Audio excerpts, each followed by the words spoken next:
Hey everybody, this is Brian with Bear Cards 34. Today I'm coming back with another show and tell video, this time for 1984 Topps. I've included 3 cards to start off with right here. On the right you'll see my James Lofton.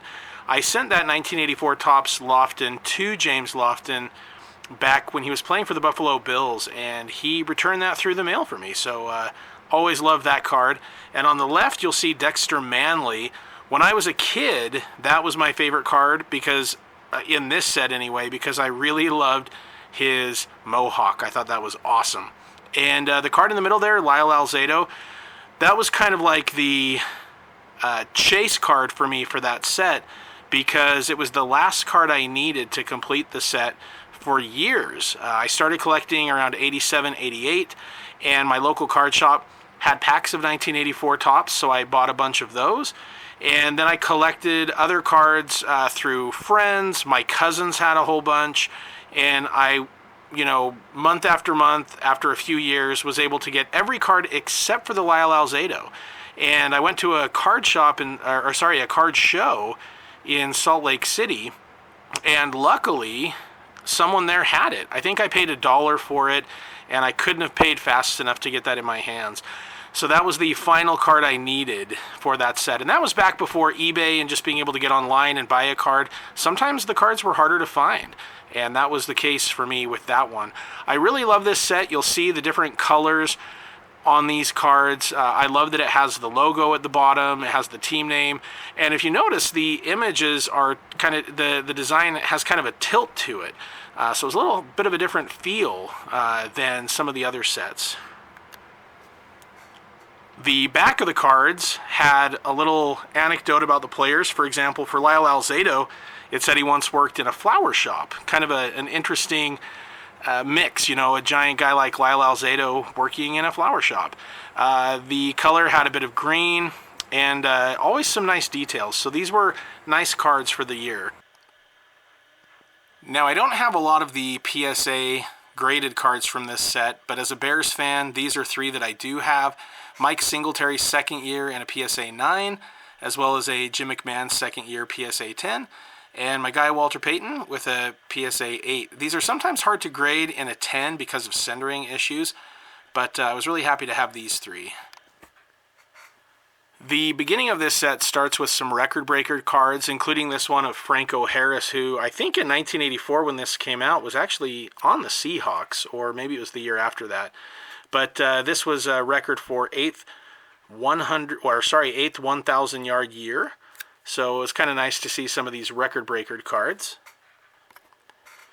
In addition, because the 84 set highlighted the 1983 season, we had the AFC and NFC championship cards, as well as the Super Bowl, where the Raiders defeated the Redskins 28-9.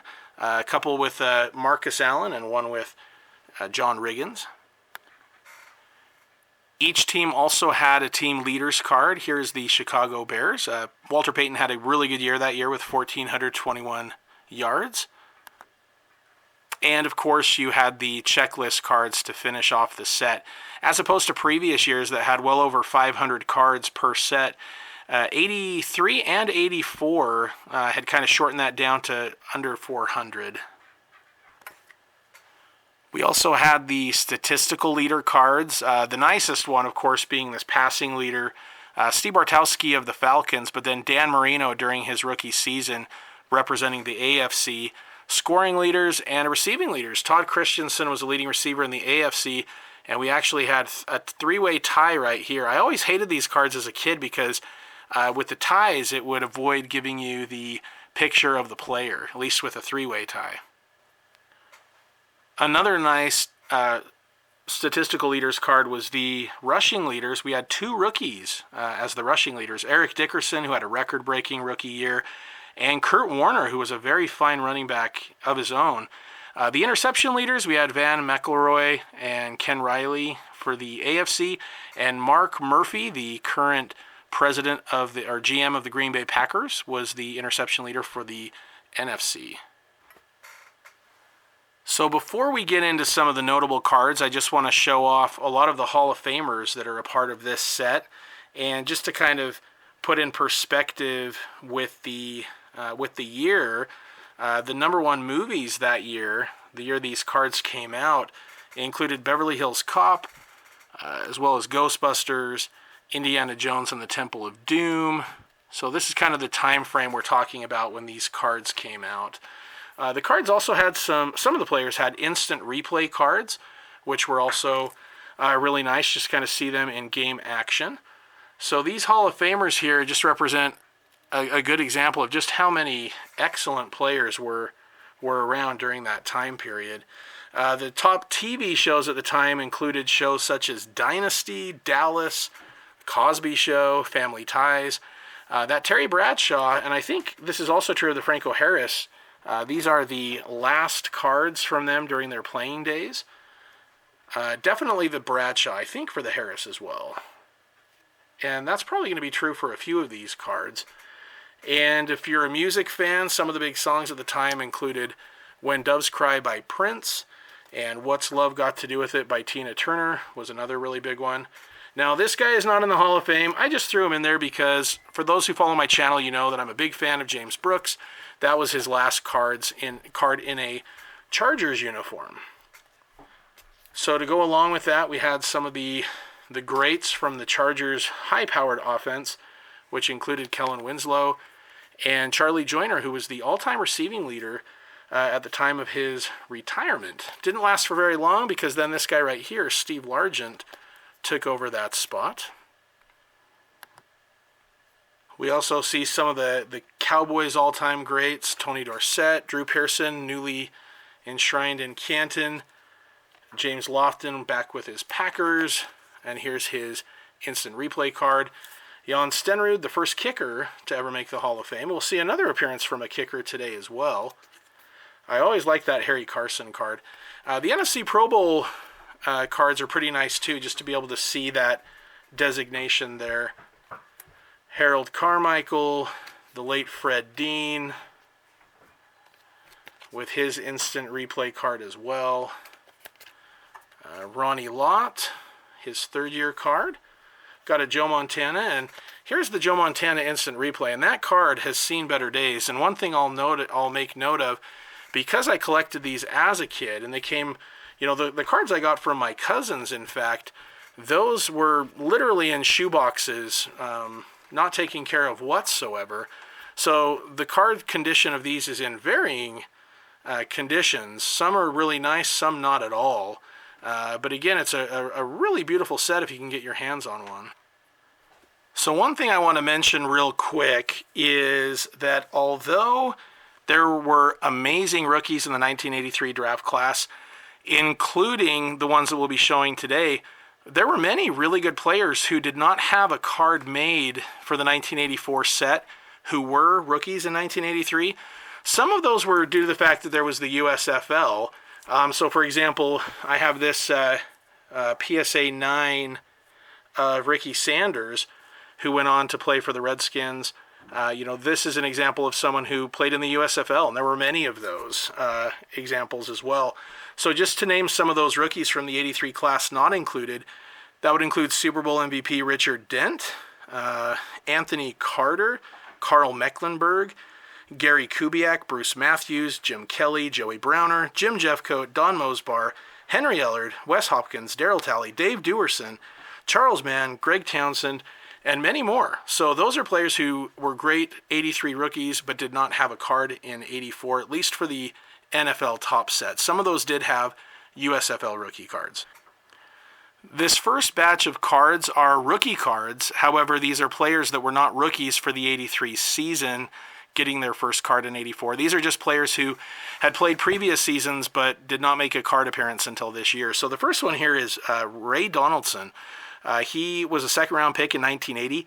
He played for 17 years. He was a Super Bowl champ with the Cowboys, although I think he was injured for the Super Bowl, so he didn't get a play, but a six-time Pro Bowler, including his final year of 96. He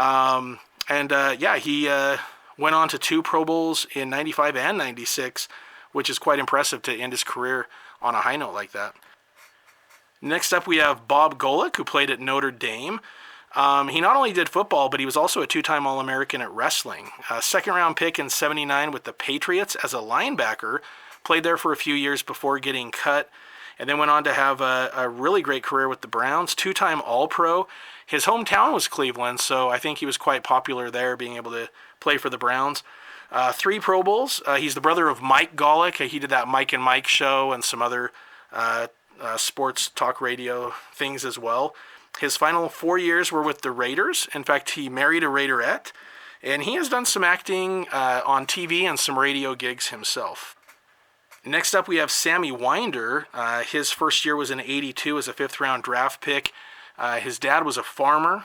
He went on to play 9 years with Denver, made 2 Pro Bowls, and he had a touchdown celebration called the Mississippi Mud Walk. I really liked him when I was a kid. He was a good running back.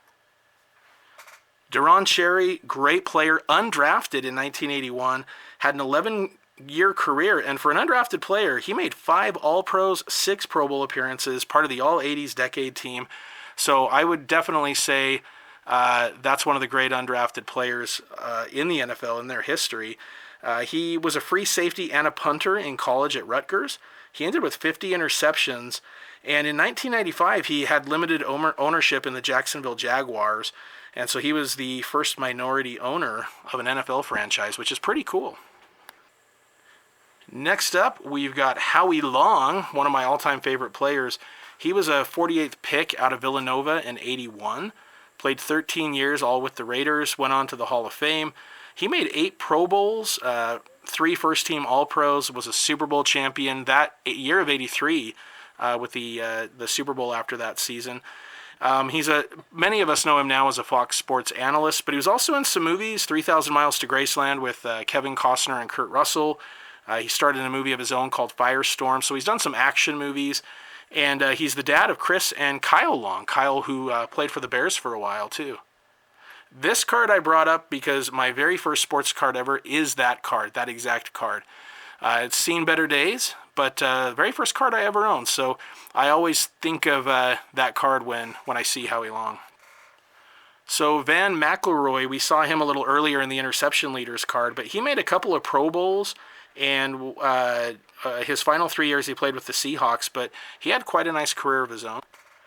Now I'm showing this Doug Betters card because he was a 6th-round pick way back in '78, but he was a first-team All-Pro after the '83 season and was the Defensive Player of the Year for that year. So I thought that was a worthwhile card to mention for this set. Right here we have a couple Dolphin rookies. Mark Super Duper, 2nd-round pick in '82. Spent 11 years in the NFL. Part of the Marks brothers with Mark Clayton, 3-time Pro Bowler, 2-time All-Pro, one of Dan Marino's favorite targets.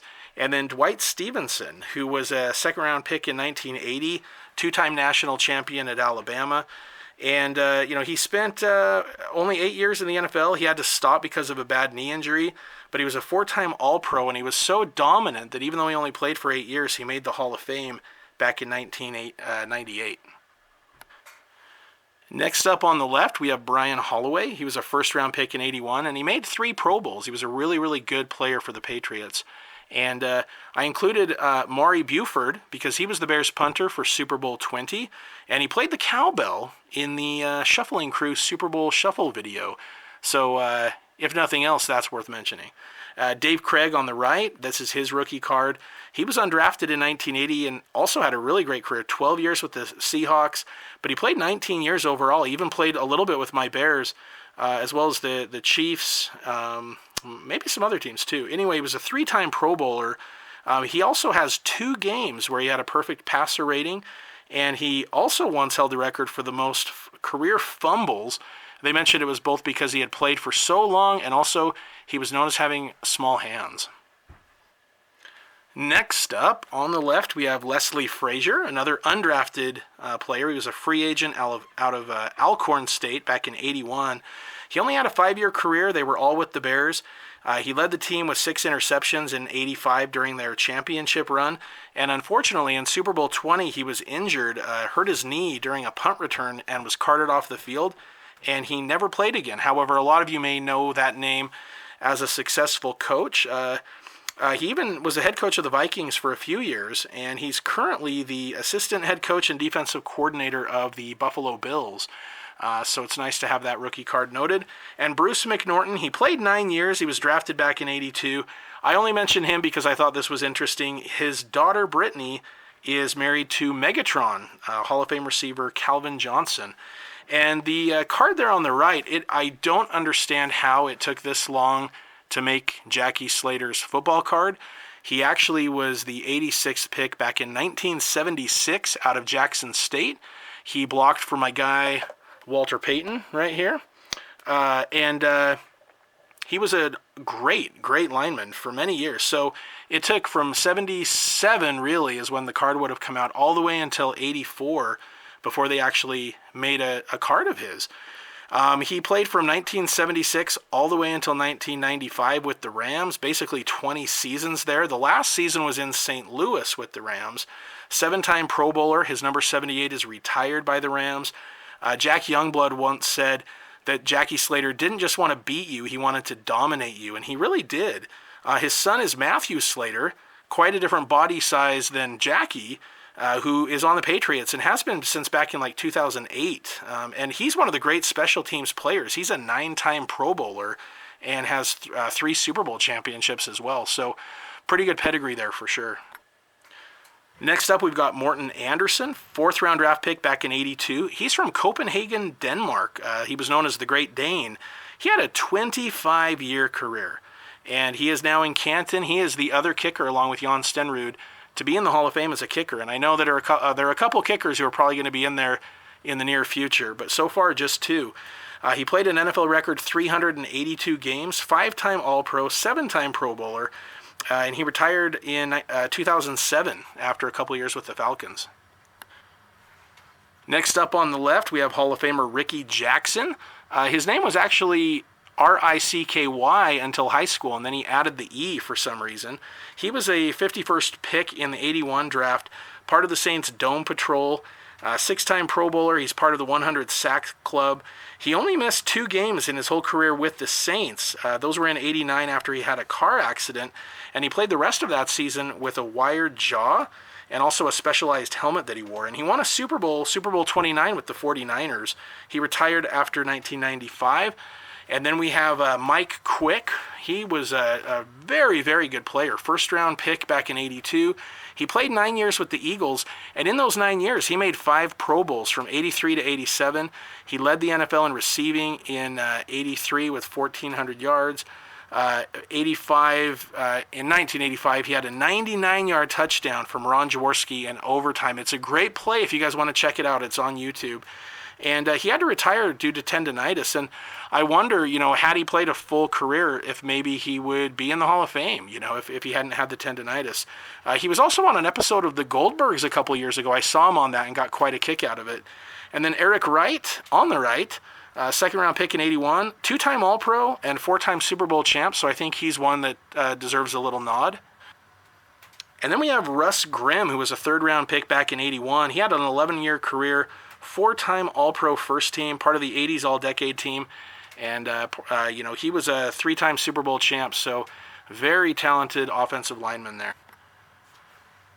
Okay, and the rest of these will be rookies who were actually rookies from the 1983 draft class. And remember all those other guys from the 83 class that were pretty talented that didn't even get cards made.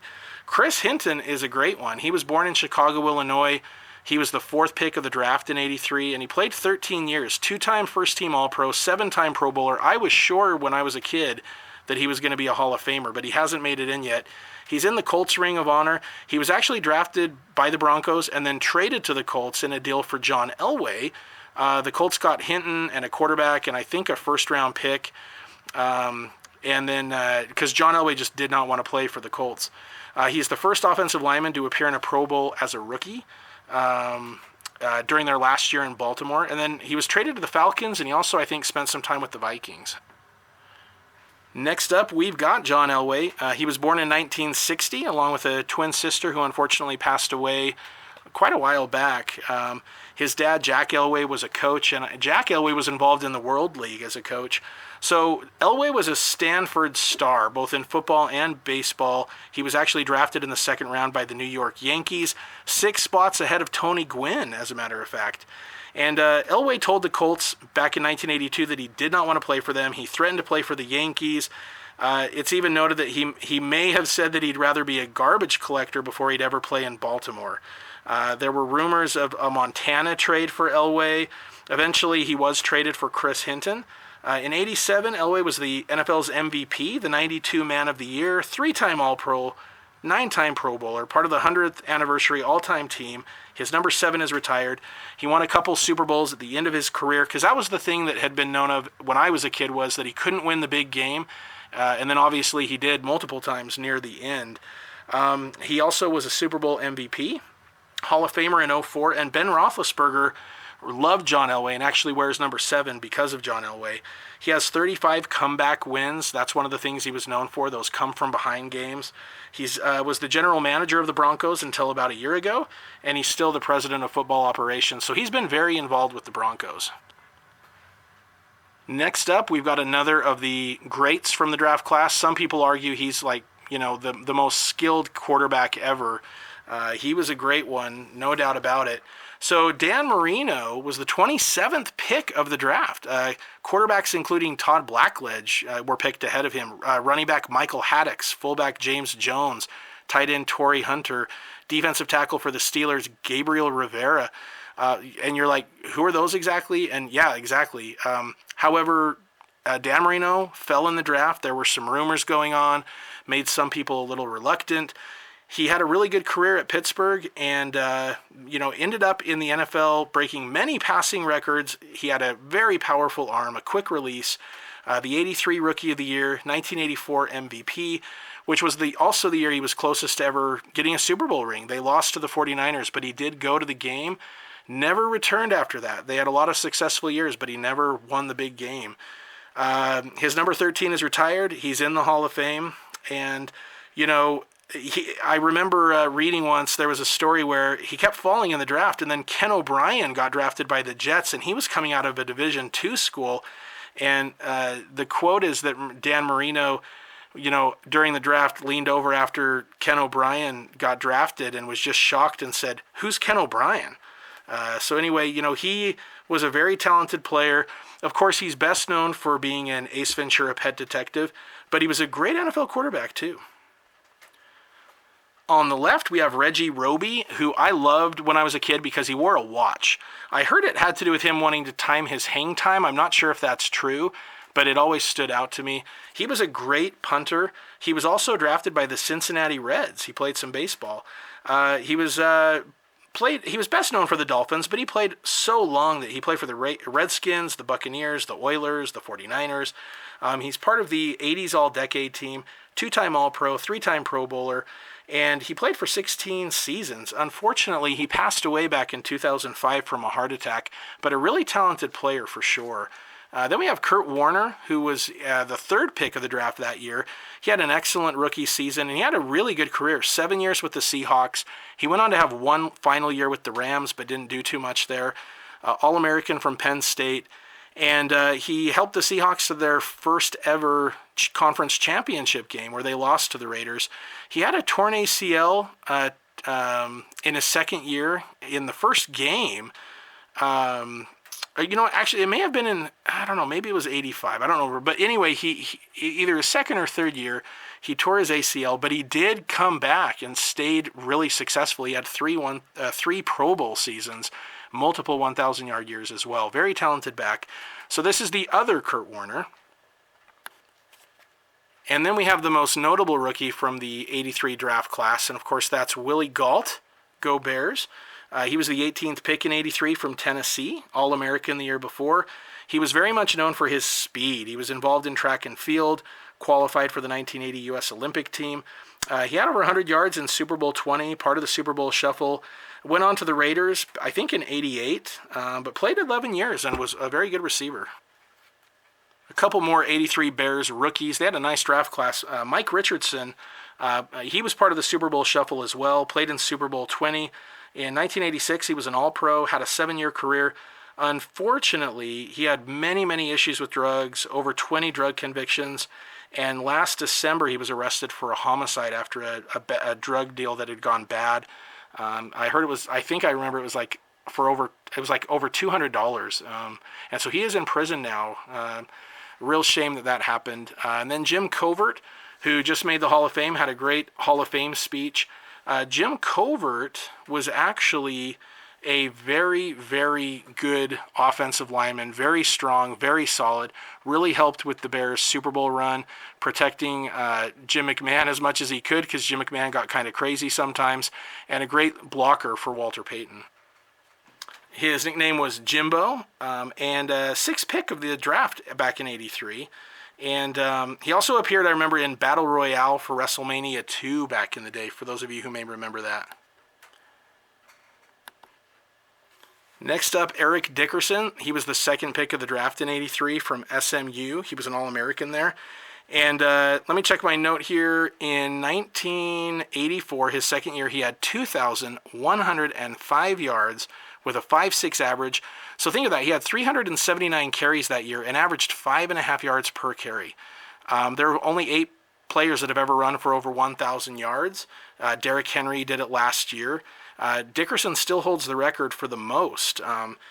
We have the record breaker card here to kind of denote that accomplishment. And he had some contract disputes with the Colts on and off for years, and eventually they traded him. Contract disputes with the Rams, and eventually they traded him to the Colts, and then he finished up his career with the Raiders and the Falcons. Didn't have the same success at the end of his career, but a very talented running back. He ended up with over 13,000 yards rushing, five-time first-team All-Pro, and part of the 100th anniversary team. Couple more players to mention here. We have Ali Haji Sheikh, who was the 9th round pick for the Giants, or I think it was the Giants who drafted him, or maybe, the Giants drafted him. Anyway, he broke a record that year for the most field goals in a season as a rookie. And he won the Super Bowl in '87 with the Redskins in his final year for Super Bowl 22. And then in the middle there we have Roger Craig, 3-time Super Bowl champ, '88 Offensive Player of the Year, 4-time Pro Bowler.